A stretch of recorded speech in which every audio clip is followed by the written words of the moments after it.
Again.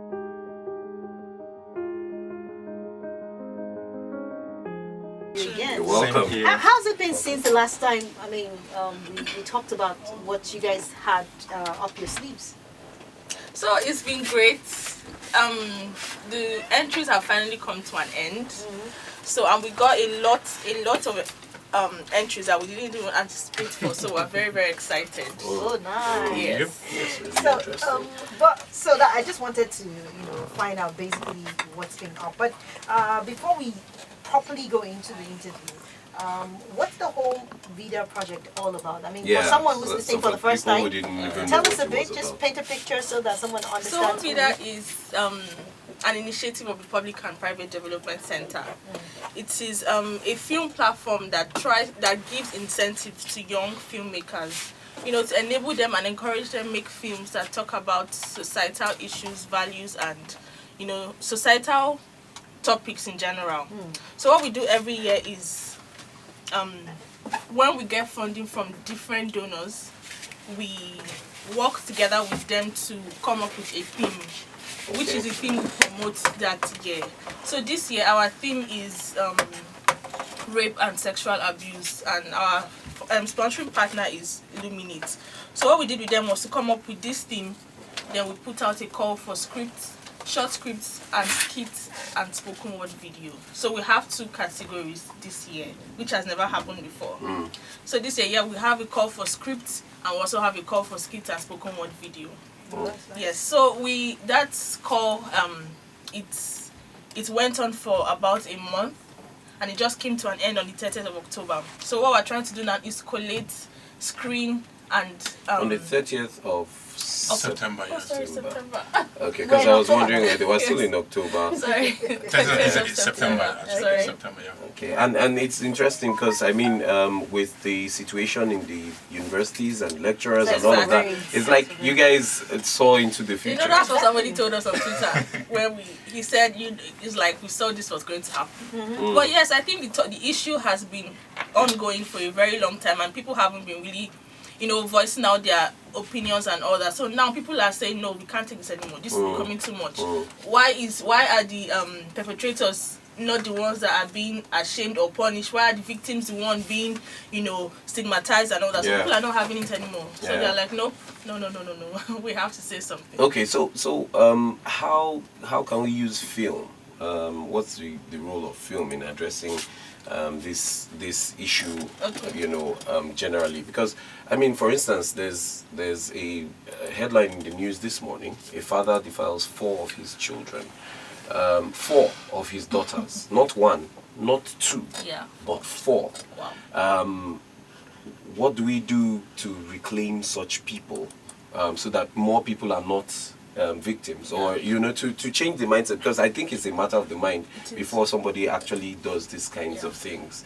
So we play a film. Yes, everybody watches movies. It can be animation, it can be film, it can be documentary, it can be skit, it can be anything.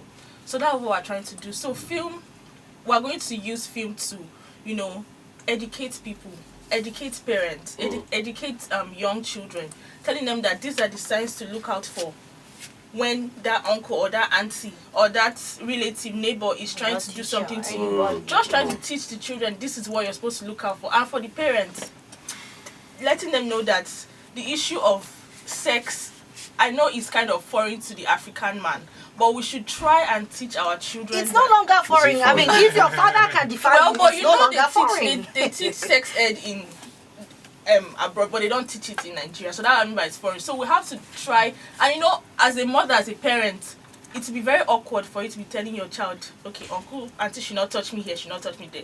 So these are type of the things we are trying to break. We're trying to break that step. We let parents, you should allow your children be open to you, to talk to you about these things, and you as well should be able to talk to them about these things. Tell them, this is my part, I'm going to do what I want to do with it. Nobody else should touch you there.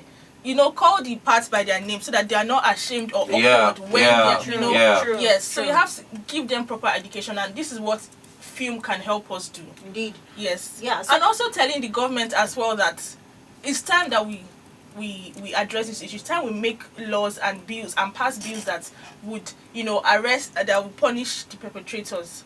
So recently the Senate President Ahmed Lawan, no. the former Senate President.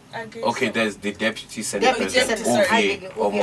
Omoagege. Yes, he's sponsoring a bill that would fine the rape perpetrators 5 million and a 5-year sentence. And this is something that should have been done a long time ago. So at least when this is put in place, other laws will be put in place, and to help, shape people and make the victims want to come out, because now there's something at stake. You can, so you have to.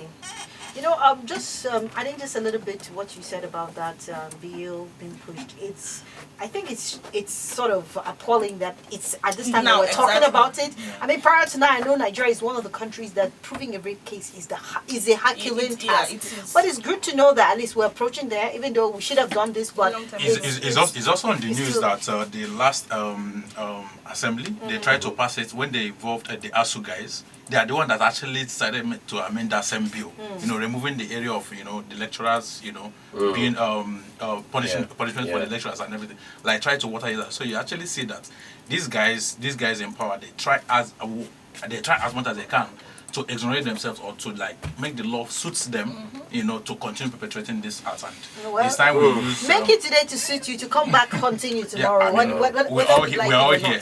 Yes. So you were talking about the fact. I know that Home Vida has been in the business of this competition, encouraging young budding talents to actually put in their entry and stuff like that. So just maybe share with us examples of short films you have produced and probably thematic areas you've covered and all of that.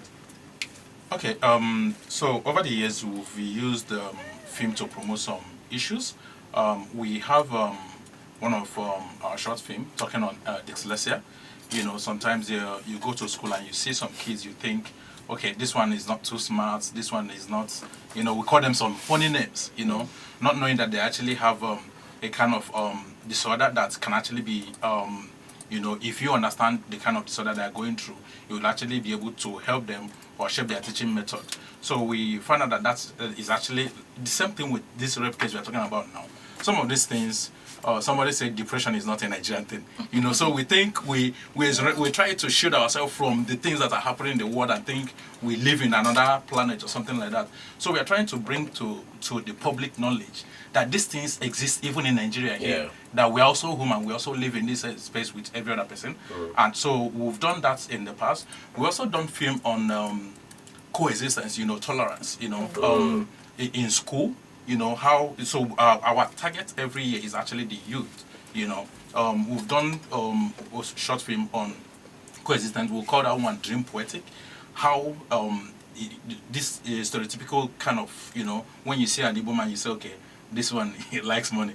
You see an Hausa man, you be like, okay, this one, you see a Yoruba man, you just, that kind of thing. So we try to also bring it to the public knowledge that, it's not every Yoruba man is this one, it's not every Igbo man is this one, is not, so, and we try to start that with the school, with the secondary school kids and so, I mean, a lot of films, we've talked on corruption, we've done on the same sexual abuse, we've actually done it, before, but in a more, it's called Bola's Edge, in a very elitist way, but this time around we are trying to break it down, to exactly how everybody can actually understand it. So do people have access to these films? How do they? I mean, you can just. It's actually on our YouTube, so it's actually free. We have them on DSTV. We have them on other pay television, but we also have it on YouTube as well. Yes, it's free. YouTube channel. On our okay, YouTube give channel. us the link, right? So we can put it out. So let's narrow things down to this year's short skits and film, and what the criteria, was for the competition and all of that, and basically what you were trying to achieve. So this year's class, as I said earlier, is on rape and sexual abuse. So our criteria was for the entries or the participants to be able to show how the internet affects, how the internet contributes to the issue of rape and sexual abuse, policies, why the government should deploy policies and bills that would help punish perpetrators, what signs children should look out for, and what signs parents should look out for. So these are the criteria we chose for this year's script. So, well, now, as I said earlier also, we've the script, the entries have come to an end. So we're trying to, yes, collate. Yes, collate and move on to the jury. So part of our jury members are Dr. Samuche. He's a notable actor, and he has been in the industry for a very long time. We also have Mr. Chris, who was also one of our winners in the previous home video platform, and we also have Jennifer and Madam Marianne. So the members of the jury, they are seasoned. So we have professionals in also that has been in the space of rape and sexual abuse issues. Okay. You know, yeah. Okay. So Marianne is one of them. So they are able to pick out exactly. Some of these. So while we look at the trying to dramatize these issues, for breaking down to our parents or people in other categories, we're also looking at the professionals professional angle of it as well. So we have the entertainers in the jury. We also have the professionals. All of them are going to come together to discuss all the entries. That looking at all the entries. This year we received over 500 entries. Which is actually the 600. Yeah, I say over 500. So yeah, over 600 actually. Yeah, so which is actually the highest we've ever received since on the home video platform. That's good. Yes. That's good. So they are going through it right now. And towards the end of this month, all the jury members are going to come together to discuss all the scripts, their merits and demerits, and now announce the winner. So that's actually where we are right How now. many winners are we going to get out of 600? One. No, not just one. It's actually two. No, okay. So we are looking at two. But the thing is also, if you also look at the competition, it's structured in a way that is youth-driven process, and we want everybody to participate. Before you go to write any script concerning maybe rape or sexual abuse issue, you have to know what you're talking about. You have to must have been able to relate to it or talk to somebody.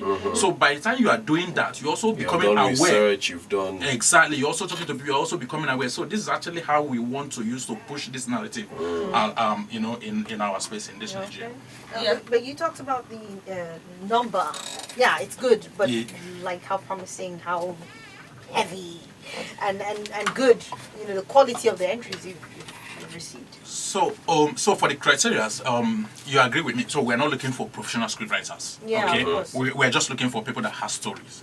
So the criteria there, we have the technical criteria, but we also have like the basic criteria, which is if you have a good story. But if your formatting is not good, that will not be the mark. Yeah, it will just be like a minute thing. So yeah, based on what we've gotten from the jury members, we got a mail from one of them yesterday saying, "Hey, based on what I have seen so far, I think we are in for a long, it's going to be a heated argument during because each independently and now come and each of them have to defend why they are choosing a particular script. So at the end of the day, it's also a thing of pride for them to say, oh, it's from my own short list that we got a winner. So you have to come with your A game. Your script have to be that tight. And if they're telling us, oh, most of the ones we are going through right now, they're actually very wonderful scripts. We must give it to the participant this year that they actually did some great work, in putting this thing down. And that also shows the fact that this issue has been, around us. It's been here. Just that some of us have been afraid or we don't have platform to talk about it. And thanks that this year that Nnenna had mentioned that Luminate, also Google is also supporting in this category as well because they're also pushing at the policy angle as well. Trying to see how government can formulate policy or what policies are available. Do we need to amend it to help the rape survivors and things like that. Yeah. So is Home Vida ever going to consider, a strategy that would target law enforcement agents? For instance, you take a rape case to a police station and they tell you, go back home and solve it. It's a family problem. You want your family to be disgraced. You want, these are things you hear from the law enforcement agents, you hear from the police stations. You basically, like Swat said, rape cases are some of the hardest cases to prove in the country. What strategies can can Home Vida employ, to target law enforcement agents? The strategy, one of the strategy here is actually bringing the story home.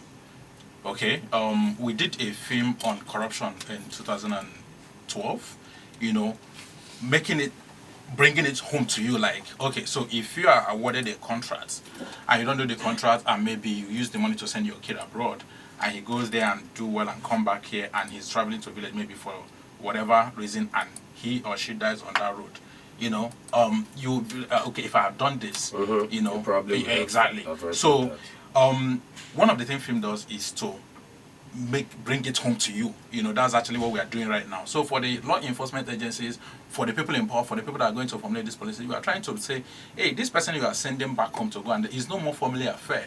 You know, because if I don't deal with my issue today, or if you push me to go and sort my issue tomorrow, it might affect me tomorrow, that it will come back to bite you, that send me home. You know, by the time we start linking all these things to, you know, bringing it home, you know, relating it to ourselves, you know, I think themselves, the people in power or the people in authority, they will start knowing that, okay, the earlier all of us take our space, because that's actually what we're advocating for.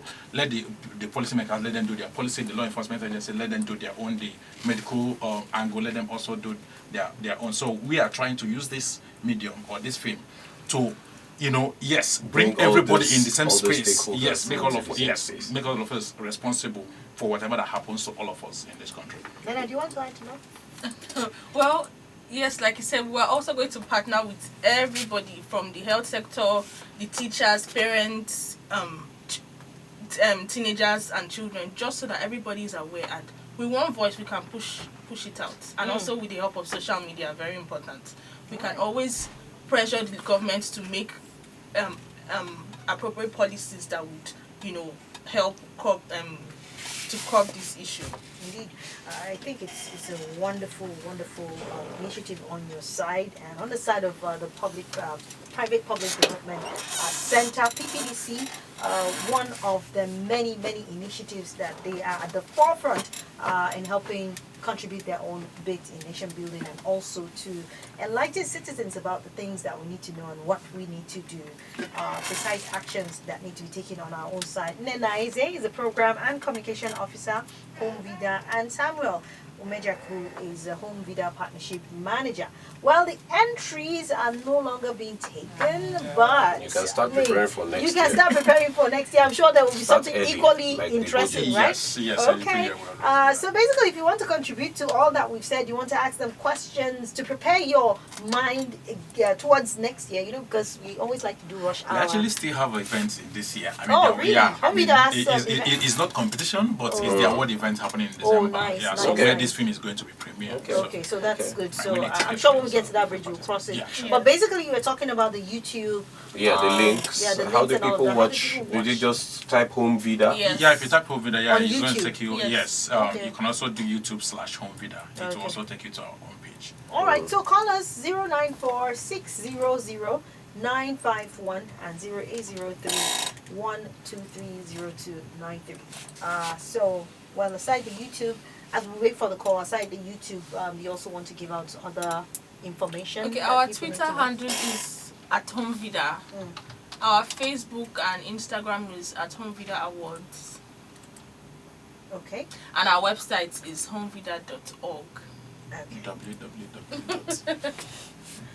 Well, I'm sure we tell homevida.org to come out. All right, so you guys heard that. Please just check them out on their social media pages. Go to YouTube and type Home Vida. One word, or is it just One separate? word. One word, One yeah. word, Home Vida. That's HOMEVIDA. And I'm sure you get to watch their Yeah, short movies. you'll find a released. number of things there. Home Yeah. Vida impact documentary, Yes, so you can even you see know. the level of impact. Yes, over the years, yeah. working with young filmmakers, where they started from, like Nnenna rightly mentioned, 2 of the jury members this year, they were participants. Oh, really? Yes, In previous so years? Yes, in previous years, Okay. one in 2002. And I know that part of the jury are quite, seasoned. Yes, so that's to show you how far they've grown, and they will also tell you, so that Home Vida part will tell you how Home Vida are able to enable them to achieve their goals, because what we do is to identify these young filmmakers and now introduce them to the expose them and introduce them to the main Nollywood and start giving them. One of them is actually, I don't know if I should say this, but one of them is actually producing one of the biggest movie right now. Yes, that's going to be premiered at 8. I don't know. Okay. Yeah. So let's leave that out until we have the proper information. Okay. So if you have questions, like we said, if you want to contribute or you are just curious to say anything, we would love to have that. But in the absence of that, maybe we'll just be taking our final words from both Samuel and Nnenna. Okay, so Home Video Award this year is on the 3rd of December. So after the jury, the process is once the winners are announced, then the winning script is now turned into a short film, and it will be premiered on the award night, where we're going to bring all the stakeholders, the policymakers, the Nigerian people from the diplomatic space, all of them will come together to see this the film, and we also talk about it, in a panel session, discuss about these issues, how we can move forward on it. So it's happening on the 3rd of December. Right, so we're excited too for the winners, and we are excited at what you as Home Vida is doing to encourage budding talents, and not just for the entertainment bit of it, but also for the messages, strong ones that would help to better the society that we live in. Because I think over and above the fact that we're producing movies, but what is the message? How is it affecting and impacting society for the betterment? And that's what we are telling the filmmakers as well, that you actually have a powerful tool in your hand. You're a change agent. You are not just an entertainer, but you're also a change agent. Use this power that you have to actually effect change. Any issue that you think that you have to bring to the movie is the way to go about. It's a very subtle way to pass across any strong message, and it's very receptive. Everybody wants to watch movie. It has access to virtually every you think about the Western world and how they teach new concepts, they open up new frontiers. You started they watching wanted a black movies. president, they put a black president movie across, and a few years later they had a black Now president. that they started sci-fi movies going to the moon. Now they're planning to go on holidays. So waiting for that when we get to that level. We are working. That's what we're doing. That's what we're doing. All right, thank you so much, Samuel. Thank you so much. And thank you, Nnenna, for coming over. Wish you all the best. Thank you. Yes, like we all know, the Public-Private Development Center is the sponsor or the official, the PPDC is the organization. This is the umbrella body, and then Home Vida and the lights, come under them. I would like to say thank you to you guys for all the wonderful work that you have been doing. We'll stop here with Budeshi, take a little break, and then we'll be hosting our guests, and we'll be looking at the International Day of the Girl Child with our next set of guests that will be joining us. So please do stay with us.